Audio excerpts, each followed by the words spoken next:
Today's math lesson is discussing the domain and range of exponential functions, specifically their graphs. As a quick review, let's remember what the domain and the range are. In a given function, the domain is always the x values that get used, while the range is the y values that get used. Now let's review our inequality symbols. Our first symbol is a less than or equal to, and this means that our graph will be at most equal, but probably below a given boundary. Our second symbol is just a less than, and that tells us that our graph will be below the asymptote. The asymptote is the boundary that was referenced in our first symbol. Our third symbol is a greater than or equal to, and this symbol tells us that the graph will be equal to and above that given boundary that is the asymptote. Our fourth and final symbol is just a greater than, and it is not equal to anything. It is purely above the asymptote, which is our boundary. So we have two symbols that can be equal to that asymptote that is a given boundary, but we have two other symbols that are purely above that asymptote or below that asymptote, never equal to it. Here in example 1, we are asked to define the domain of the given exponential function in this graph. Since we remember that the domain is the x values, we know from looking at this graph that our curve is going to extend forever to the left as we see this curve moving slowly downward and then flattening out, but continuing on and on forever to the left, but also to the right forever and ever, because as it does get taller, it also gets wider. So while it might not be moving to the right quickly, it is continuing to move to the right. As a result of our graph moving to the left forever and to the right forever, we say, oh, look, that means that all of the numbers to both the left and the right gets used. So all of the x values get used. And as a result, our domain will be all real numbers. As the case would be for all exponential curves, for all exponential functions, if they are allowed to continue with arrows at both sides of their curve, we will see that they always have a domain that is all real numbers. So that's not something you even really have to stress about as soon as you see that both ends of this curve have arrows. The domain is always all real numbers. And there you go. In our second example, we are asked to determine the range of the given exponential function. So we know that the range is a discussion of what happens with the y values that are used in our exponential function.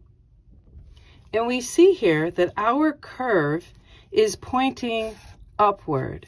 As a result of pointing upward, extending above the asymptote, we know that we're going to need a greater than.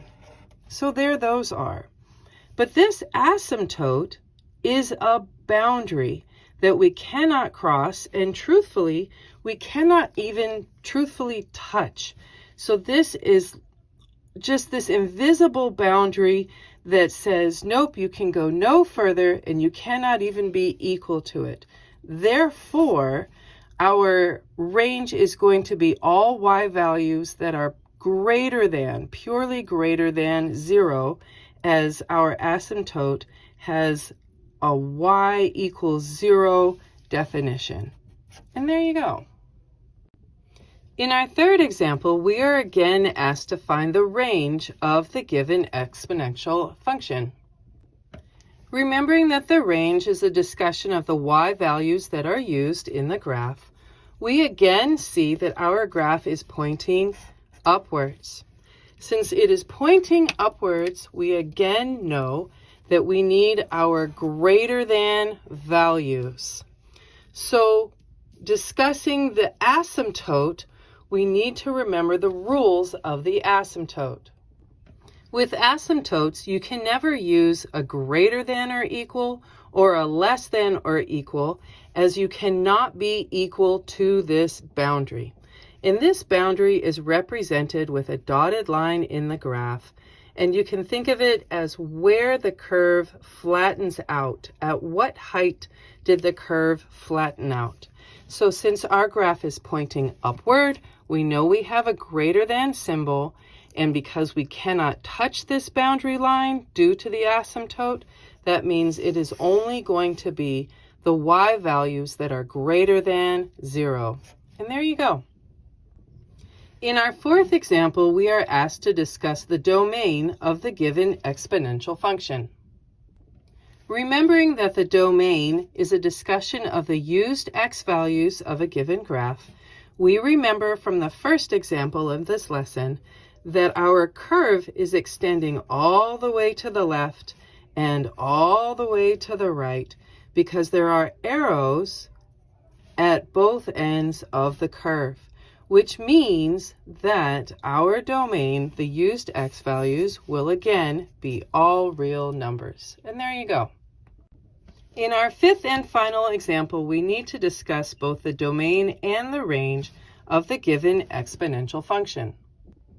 In looking at the domain, we see that our curve has arrows at both ends, and so we see that it will extend all the way to the left and all the way to the right. So our domain has to be, again, all real numbers. So that means both D and B are out. For our range, we see again our curve is pointing upwards, which means that we have to use a greater than symbol, and we see that both of our answer options are using the greater than symbol. The only difference is that option C is a greater than or equal to. And we know from previous examples that we cannot be equal to the asymptote boundary line that is represented here at -7, as our curve flattens out at -7. You can see this is where it crosses the y-axis. So therefore, since we can only have a greater than, not a greater than or equal to, we see that our range will consist of the y values greater than -7, while our domain is all real numbers. And there you go.